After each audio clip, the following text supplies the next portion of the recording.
माँ, ये राधिका है, तुम्हारी बहू। राधिका गांव में हॉस्पिटल में नर्स का काम करती है। बस हम दोनों में दोस्ती हो गई और हमने शादी कर ली। राधिका, माँ के पैर छू। अरे चल हट, नालायक। अरे मैंने क्या क्या सपने देखे थे कि तेरी शादी किसी अमीर घर में करूंगी और दहेज में लाखों रुपए लूंगी, और तू गांव की इस मामूली लड़की को मेरी बहू बनाकर ले आया। लेकिन बेटे की जिद के आगे सुनीता देवी मजबूर हो जाती है। राधिका सुनीता देवी को फूटी आग भी नहीं भाती थी। तुम चिंता मत करो भगवान, हम दोनों मिलकर अपनी बहू को इतना सताएंगे कि वो हमसे तंग आकर ये घर छोड़कर चली जाएगी। फिर हम अपने बेटे की शादी किसी बड़े सेठ की बेटी से कर देंगे, ठीक है? अगले दिन सुनीता देवी अपने बेटे का कमरा साफ कर रही होती है। तभी बहू के सामान में उसे एक बड़ी बड़ी मूंछों वाले आदमी की तस्वीर दिखाई देती है और उसके कंधे पर एक बड़ी सी बंदूक टंगी होती है। तस्वीर के नीचे लिखा होता है डाकू मंगल सिंह। ये किसकी तस्वीर है बहू? ये मेरे पिताजी की तस्वीर है। बस फिर क्या था? ये सुनते ही सुनीता देवी के हाथ पैर कांपने लगते हैं। वो भागती हुई सीधा अपने पति के कमरे में जाती है। अरे गजब हो गया जी, गजब! अरे क्या हो गया भगवान, हमारी बहू एक मशहूर डाकू मंगल सिंह की बेटी है। हे भगवान, अब क्या होगा?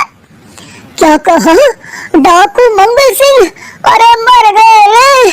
सुना है वो तो बड़ा ही खतरनाक डाकू है, मारता ज्यादा है गिनता कम है। लोग पुलिस वाले भी उसके नाम से कांपते हैं। अरे सुना है वो तो हर हफ्ते 2-4 लोगों का ऊपर का टिकट कटवा ही देता है। हे भगवान, अब हम क्या करेंगे? ये हमारे नालायक बेटे ने कैसी मुसीबत हमारे गले बांध दी। हाँ वो तो है, अगर हमने बहू को जरा भी तकलीफ दी तो उसका बाप मंगल सिंह हमें गोली से उड़ा देगा। अब जो मैं कहता हूँ उसे ध्यान से सुनो।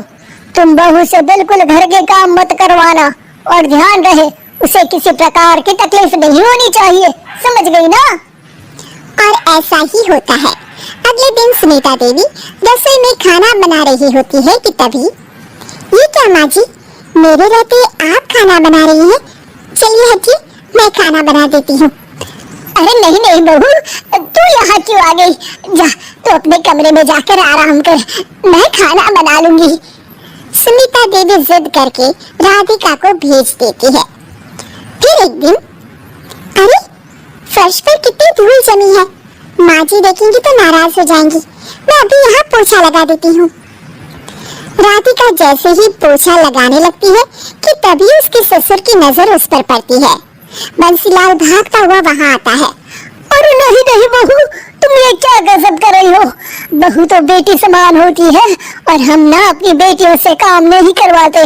तुम आराम से बैठकर YouTube पर किड लॉजिक चैनल की सास बहू की कहानियाँ देखो। वो लोग ना बहुत अच्छी अच्छी कहानियाँ बनाते हैं। सच? आप देखते हैं?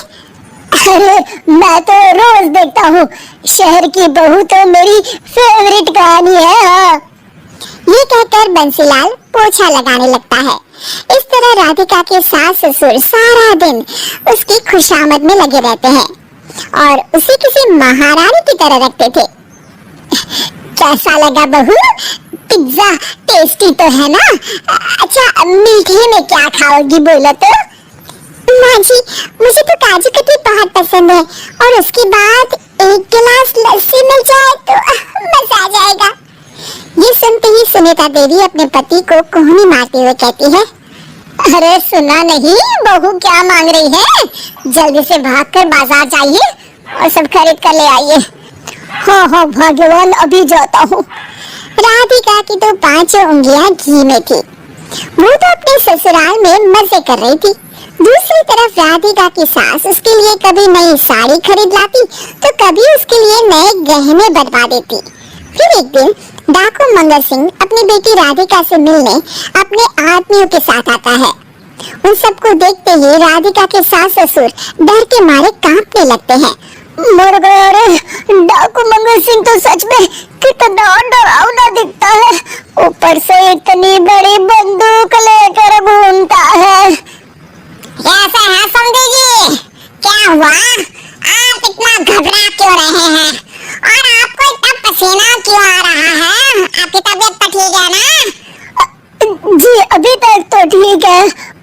है बहुत जल्द खराब होने वाली है।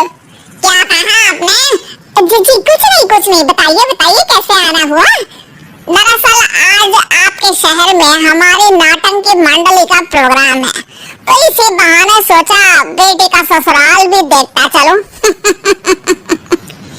ये सुनते ही राधिका के सास ससुर हैरान हो जाते हैं। क्या कहा? आप नौटंकी में काम करते हैं? हाँ माँ जी, पिताजी डाकू की एक्टिंग बहुत अच्छी करते हैं, उन्हें तो कई अवार्ड भी मिल चुके हैं।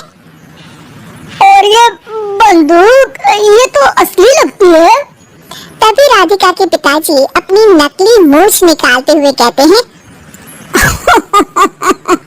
उस मूंछ की तरह ये बंदूक भी नकली है, ये तो छर्रे वाली बंदूक है, इससे तो मैंने आज तक चिड़िया भी नहीं मारी।